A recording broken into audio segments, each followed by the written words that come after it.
नमस्कार, आप देख रहे हैं न्यूज 18। मैं हूं आपके साथ मेनका चौधरी और इधर जेल में गैंग वॉर। पहली बार चित्रकूट के जेल में एक साथ 3 बदमाश मारे गए। 2 बदमाश आपसी रंजिश में तो एक एनकाउंटर में ढेर कर दिया गया।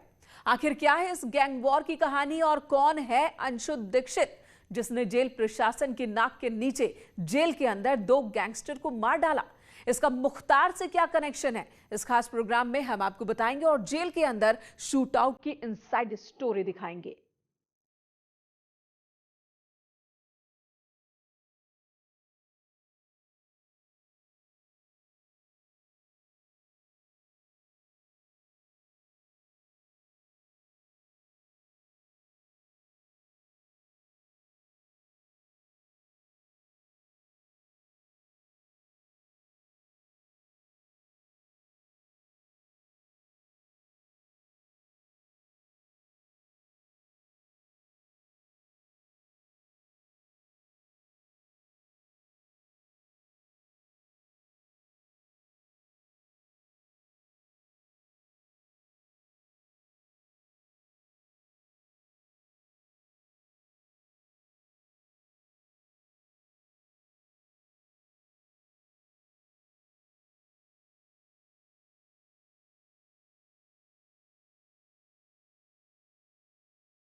शहर से गूंज उठी चित्रकूट जेल।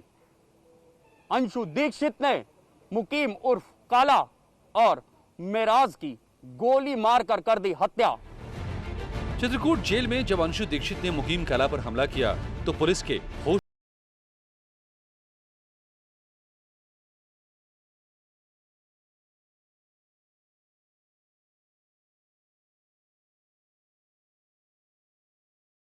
जनपद के पुलिस बल जो वो यहाँ घटनास्थल पर आया। जब घटनास्थल पर पहुँचे तो उपबंदी द्वारा हाथ में पिस्टल लेकर फायरिंग की जा रही थी और मौका वारदात पर 2 बंदियों को उसके द्वारा गोली मार दी गई।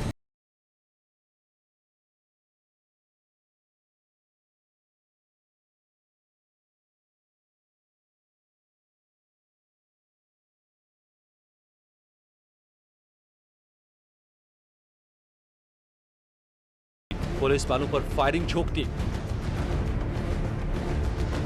इसके बाद पुलिस से एनकाउंटर में अंशु दीक्षित भी मारा गया।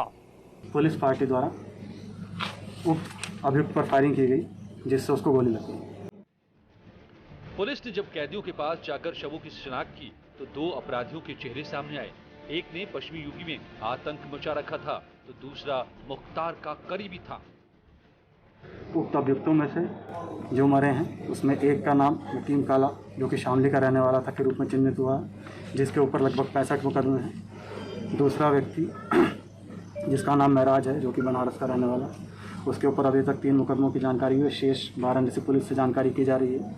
और तीसरा जिसके द्वारा ये घटना कारित की गई है, अंशु दीक्षित, वो सीतापुर का रहने वाला था और सुल्तानपुर से यहाँ प्रशासनिक आधार पर ट्रांसफर आया था। पुलिस की माने तो अंशु पर हत्या और रंगदारी के 8 मुकदमे थे और वो एक दुर्दांत अपराधी था। दिल दहलाने वाला यह हत्याकांड उत्तर प्रदेश जेल के अंदर की घटनाओं में इतिहास बन गया है।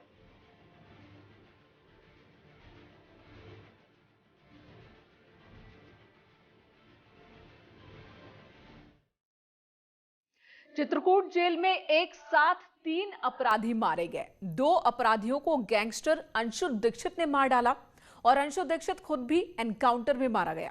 आखिर अंशु दीक्षित कौन है? एनकाउंटर के बाद उसका एक वीडियो वायरल हो रहा है। क्यों हो रहा है? ऐसा क्या हुआ कि उसने मुकीम काला और मेराज अहमद को मार डाला?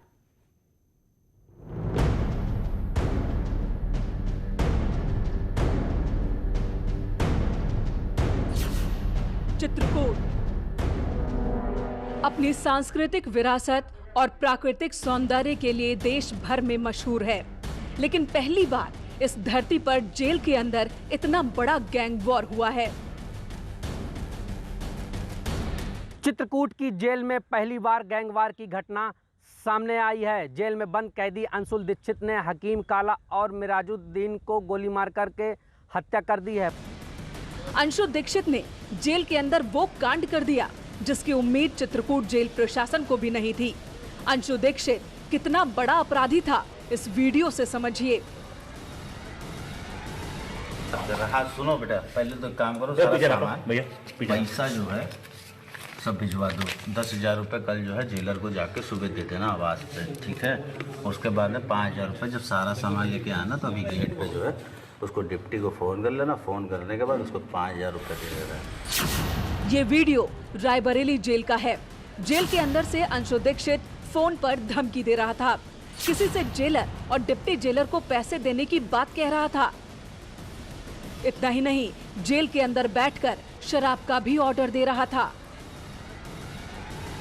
ठीक है, काम करना कि दारू की बोतल जो लेना व्हाइट वाली मंगा ले रहे हैं दारू। हाँ, मेरा फोन आ रहा है यार कल से। व्हाइट वाली लेके आओ बेटा, जल्दी लेके आइए। थोड़ा शाम टाइम हम फोन करेंगे फिर। थोड़ा मूड नहीं बना रही। 4 बजे को दीजिए। रख। इसके बाद अंशु दीक्षित जेल के अंदर मौजूद अपने दूसरे साथी को फोन देता है। फोन पर अंशु का साथी किसी को गाली दे रहा है और जान से मारने की धमकी दे रहा है। मिला लीजिए पहले उसका पैसा वैसा मंगा लीजिए, थोड़ा खत्म हो गया।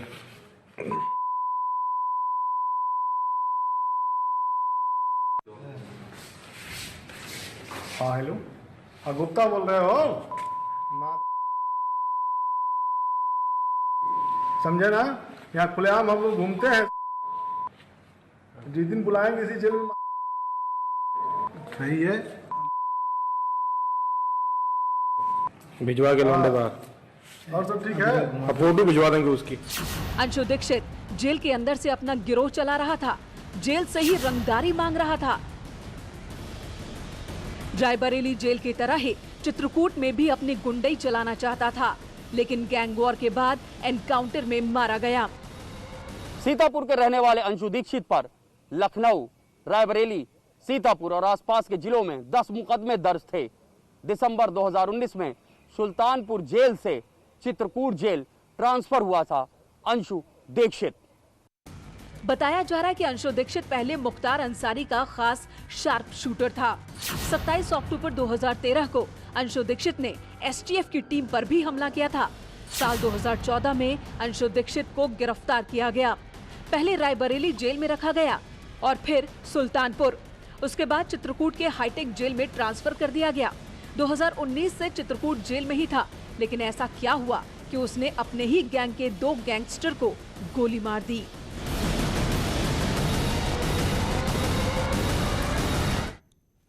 और हाईटेक जेल में हाई लेवल का शूट आउट हो गया। अंशु दीक्षित और मिराज अहमद, ये दोनों मुख्तार अंसारी के लिए काम करते थे। मुकीम काला पश्चिमी यूपी का अपराधी था जो चोरी और डकैती करते करते गैंगस्टर बन गया। लेकिन सवाल यह कि अंशु दीक्षित ने अपने ही गिरोह के मिराज अहमद को क्यों मारा? मुकीम काला उसके निशाने पर क्यों था? इस गुत्थी को समझने के लिए आपको पहले मिराज अहमद के बारे में जानना होगा। देखिए ये रिपोर्ट।